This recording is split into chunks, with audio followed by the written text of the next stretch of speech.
When we think of global conflicts escalating in the modern world today, we usually picture physical borders and heavy artillery fire. But step away from the active combat zones of the Middle East and look at a quiet civilian neighborhood in the United Kingdom.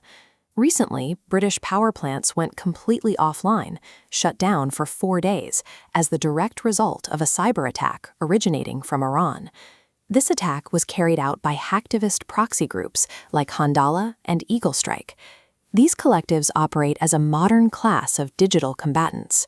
To cripple an adversary's global allies today, you don't need troops crossing a physical border. You just need a compromised login credential. Dismantling a nation from the inside starts by eroding civilian trust.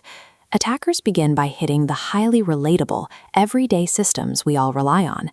Take the recent breach of MacShop, an Israeli retail terminal system. Hackers stole 1.5 terabytes of data from over 9,000 individual store kiosks. That breach exposed the financial records of 250,000 citizens. Those files are now being actively weaponized to run highly targeted phishing and identity theft campaigns. They even target specific cultural hubs. When hackers compromised DOScast, a major audio platform for the ultra-Orthodox community, the explicit goal was psychological disruption. Hitting local retail and podcasts allows these groups to generate a massive amount of domestic panic for virtually zero cost. Once the public is rattled, the attackers move up the ladder, aiming at high-level government intelligence and diplomatic channels.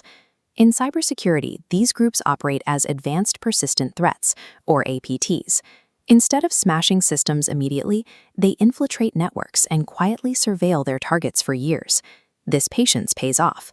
Attackers successfully extracted 50,000 emails from Ron Prosor, the Israeli ambassador to Germany, compromising highly sensitive diplomatic communications. Looking at this chart, you can see the staggering volume of the intelligence theft. The leaks include 110,000 secret emails from former Prime Minister Ehud Barak, and another 35,000 confidential messages from Defense Minister Benny Gantz. The infiltration extends deep into internal security. They breached an exclusive mobile communications app used by Shin Bet officers and dumped 27,000 emails directly from Mossad's email servers.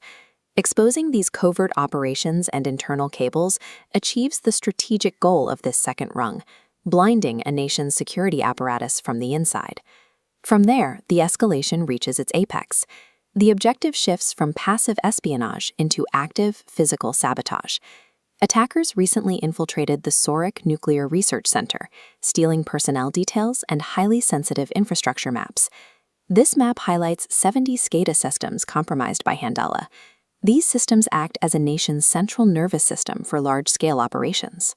Hijacking them grants direct control over the physical utilities sustaining human life, from energy grids to water pumps, which brings us right back to those shuttered power plants in the UK. By infiltrating these industrial control centers, APTs are actively positioning themselves to trigger widespread physical devastation anywhere on the map. The old distinctions separating a civilian target, a military asset, and an international ally no longer exist. We still hear leaders asking for traditional defenses. President Volodymyr Zelensky continues to petition global allies for physical military hardware.